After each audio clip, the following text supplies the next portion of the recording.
Många av er har väl inte missat faktum att Elon Musk har tagit över Twitter. Det fanns så många idéer från Musks sida. Vissa var ju bra, vissa var ju mindre bra.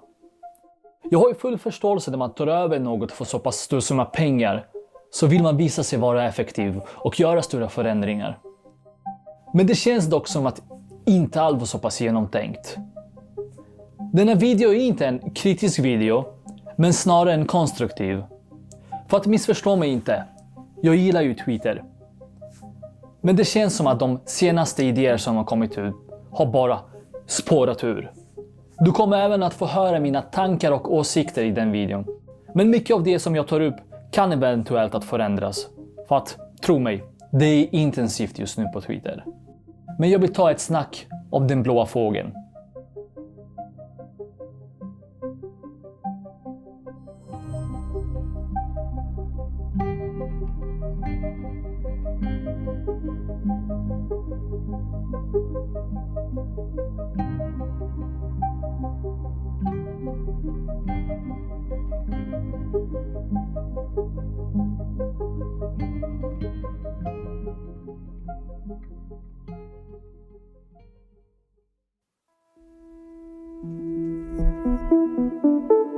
Så vad hände egentligen innan det blev så rörigt på Twitter? Jag kommer inte fördjupa mig för mycket i själva affären, men jag får ändå ta upp lite bakgrund hur det gick till.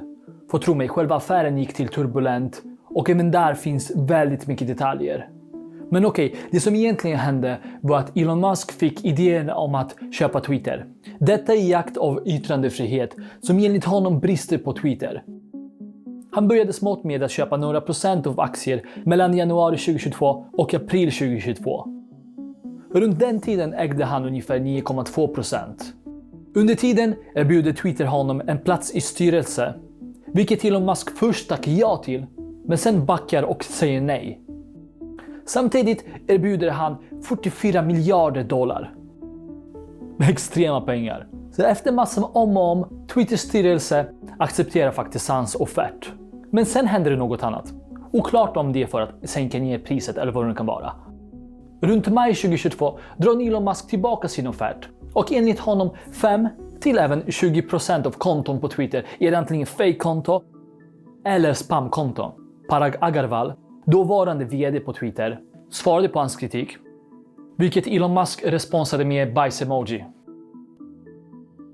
Och självklart efteråt så började Twitter och Elon Musk stämma varandra. Och även där finns det så mycket detaljer så jag kanske kommer inte fördjupa mig för mycket i. Men det har varit saker om en visselblåsare som berättar om Twitters inte tillräckliga sätt att hantera personuppgifter. Vad som egentligen hände var att båda parter gick med på att Elons ursprungliga offert började gälla igen och Twitter drar tillbaka sin stämningsansökan. Och efter det, i slutet av oktober 2022, äger Elon Musk Twitter.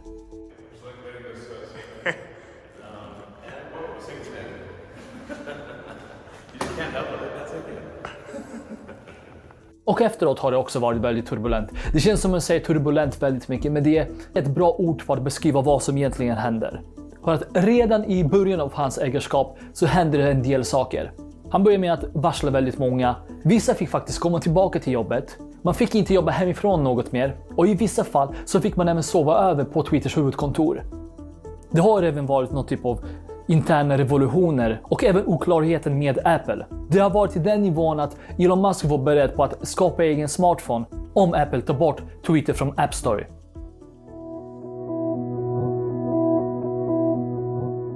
Så vad jag egentligen vill ta upp, det är idéer som Elon Musk har. Man kan ha en och annan åsikt om honom, men man måste ge honom att det är en person full av idéer. Alla idéer är inte bra och alla idéer är inte dåliga, men vad jag kan uppleva med Elon Musk är att han är väldigt impulsiv när det kommer till idéer. Man kan inte ta ifrån honom hans syn på framtiden när det kommer till Tesla eller till SpaceX. Men som jag sa, alla idéer behöver inte vara bra. Och vad man behöver göra ibland är att tänka till 3 gånger. Det sker så mycket nya saker, förändringar och idéer på nya Twitter. Så jag är också övertygad om att mycket nytt har ju hänt efter när videon har blivit publicerad.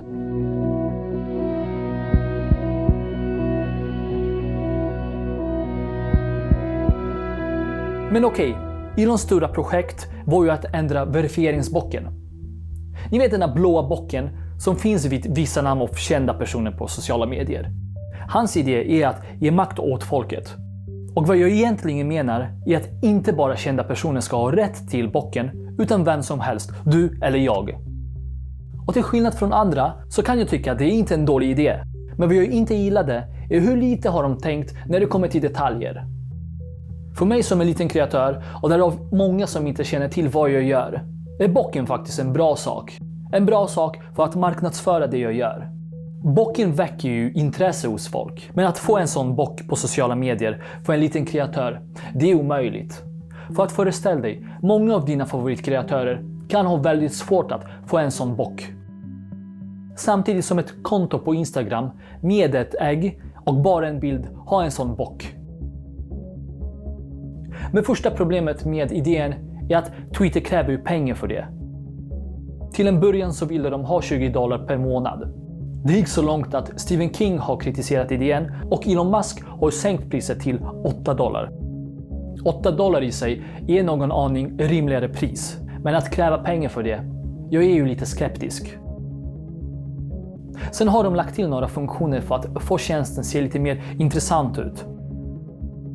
Med den kan du till exempel ändra ikonen, ändra tema i din app eller till exempel ångra tweet. Alltså vad jag förstår så kan du se din tweet en gång till och eventuellt ångra den innan den publiceras. Men är det inte lättare då att radera den? Sen finns det möjlighet till en annan bra funktion som jag kommer ta upp lite senare som jag tycker bör inte kosta någonting överhuvudtaget. Problemet nummer 2. Twitter var ju beredd att ge bock till vem som helst utan några som helst verifieringar.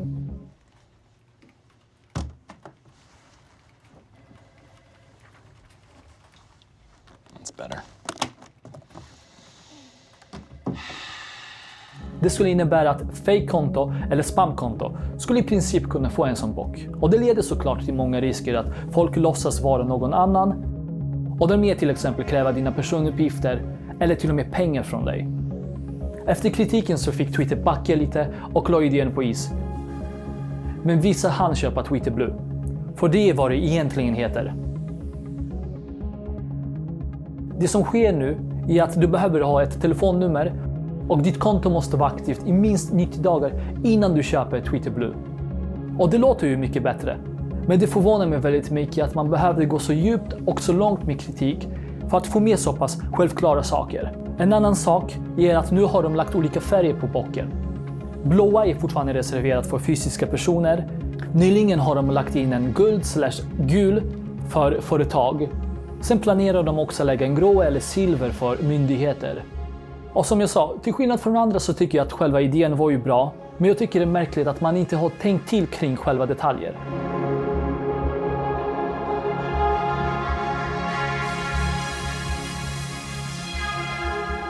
Egentligen så hade jag planer på att göra den video relativt länge. Men det som har fått mig att sätta igång med videon var ju den senaste röran som har hänt på Twitter. För att i min uppfattning, det här är inget annat än riktigt dålig idé. Vad Twitter nu vill göra, oklart om de redan fått igenom det, är i alla fall att blockera möjlighet att länka andra sociala medier på Twitter. Tekniskt sett så är det omöjligt för mig att till exempel länka denna video på Twitter. Och det har gått så långt att de är beredda på att radera konton som gör det. Så det i princip innebär att man kan inte marknadsföra andra sociala medier på Twitter. Det som gör saken ännu värre är att du kan göra det om du betalar för betald marknadsföring på Twitter. Och det här kan jag verkligen tycka är absurd.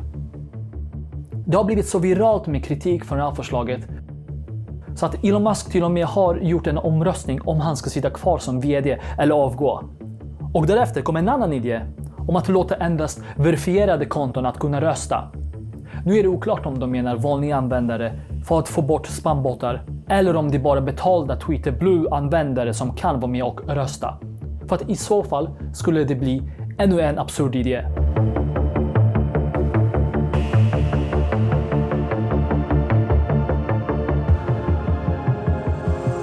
Det finns så många andra idéer som nya Twitter och Elon Musk diskuterar eller har redan fått igenom.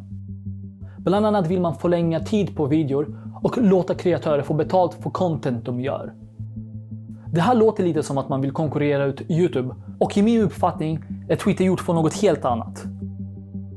Elon Musk har även funderat på att återuppliva Vines, och för de som inte vet, Vines är egentligen början till TikTok och Reels på Instagram. Man planerar även att utöka maximala antal tecken till ungefär 4000. Och jag kan hålla med om att man behöver öka det lite grann. Men med 4000, vad blir då skillnaden mellan Twitter och till exempel Facebook? Dessa var i alla fall några få exempel av i vissa fall bra, men i vissa fall inte så genomtänkta idéer.